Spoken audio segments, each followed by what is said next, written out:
But the one thing I've questioned the most is self-worth. And I looked up the definition of self-worth, and it says self-worth is one's own value or worth as a person. Some of the areas that I struggle with the most would be making friends and fitting in. And I asked myself, can God really use me in the school? And then after I was thinking about that, God took me straight to Ephesians 1:4-6, if y'all would like to turn it.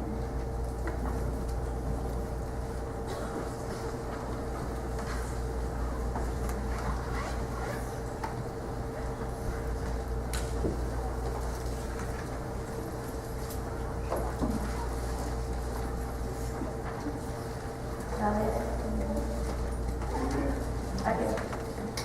Say amen if y'all there, because I'm not there. Okay, here you go. Okay. 1:4-6 of Ephesians says, "For he chose us in before the creation of the world to be holy and blameless in his sight. In love, he predestined us for adoption to sonship through Jesus Christ in accordance with his pleasure and will, to the praise of his glorious grace, which he has freely given us in the one he loves." And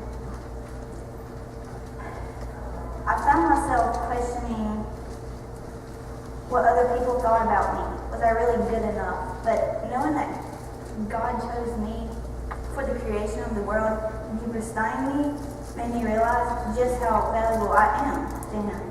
See, Jesus died on the cross for me. That's how valuable I actually am. And then God took me to Psalms 139:14.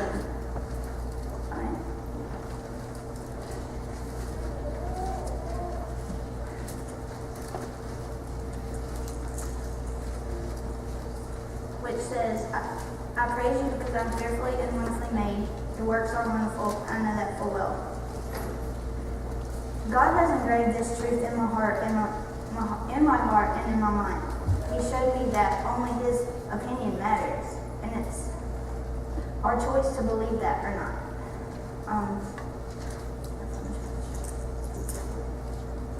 We can accept other people's opinions or Jesus' opinion. In our world today, we have lots of false images floating around out there. Number one, there's people who are trying to label you to change you. Two, there's magazines trying to trick you into looking one way or another. And I want to share, I passed, not this week, but last week, I went to the beach with my family. And there's a big group of us, they're 30 something. So when we went out to eat, it was just we took up the whole place. And it was me and Jay, Rachel, and she, and the day we got there, the first day, we went to the pool. And that's all we did the first day. We just hung out at the pool. And Rachel was telling me and she that, I looked on Twitter and I read this thing about 51 things before I wish I knew in high school or whatever. And rule 37 stuck out me the most. Eat the doggone donut. I mean, the magazines want us looking in images they tell us what to eat. They want us to look a certain way, but who cares what that says? It's just somebody trying to turn you into something that you're not. And so if you want to eat the donut, eat the donut. Just saying. Especially the chocolate ones are good. Okay, and 3, then there's people that you have to change for to fit in their crowd. And I guess that hit me hard, because I was changing for people. And there was these 2 people that helped me through this situation, which was MJ and Rachel. And I want to say thank y'all for that. Because they were telling me things, but sometimes, I could have a face-to-face conversation with you, eye to contact, but it goes in this ear and out the other.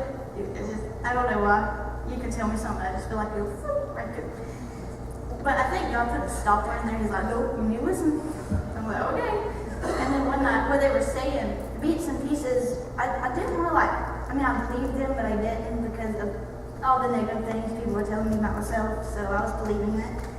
But they started saying positive things. And I know if you tell somebody so many times, they start believing it, positive or negative, you start believing it if you tell them so many times. Well, they were telling me so many times, like, especially Psalm 139, 14. Sorry, I was looking at the page number. And I started reading it, and it's like I've got it memorized now. And so what they were saying was making sense when it all hit me out of nowhere. Like what they were saying was coming together. And so that hit me hard. So just say thank y'all for that. Okay, sorry. But if we choose these options, we cannot be what God has created us to be. And when we lay down who we are to be like someone else, we actually make them our God. This gives them power over us. And Jesus reminded me that our God is a jealous God. He don't share well. I'm just saying. I can turn this. Even little things. For example, my eyebrows. Okay, so some kid made fun of my eyebrows, and she made me feel insecure. So my mom tried to tell me that it's an ongoing thing, and I'm like, I don't care, I gotta go get them done. So what she told me about it, I'm gonna go get them done now. But I did it anyways. Oh my gosh. The kid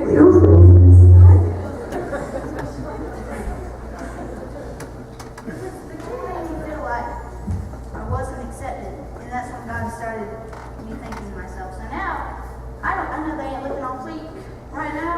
They will be for school starts. They were in the beach though, they were. So that's when God started me thinking about my self-worth. God has taught me so much, like, don't change for people. I'm serious. Because you're amazing just the way you are. Because God created you know? And you need to understand how valuable you truly are. He created you perfectly, eyebrows and all. Our self-worth should totally be anchored in Him. He created us to stand out. Okay, so I don't know if this is going to help y'all, but I read this quote. It says, be a penguin in a flock of flamingos. I don't know. I kind of already am because I'm like 5'1" and all of them are like, okay, that goes for me.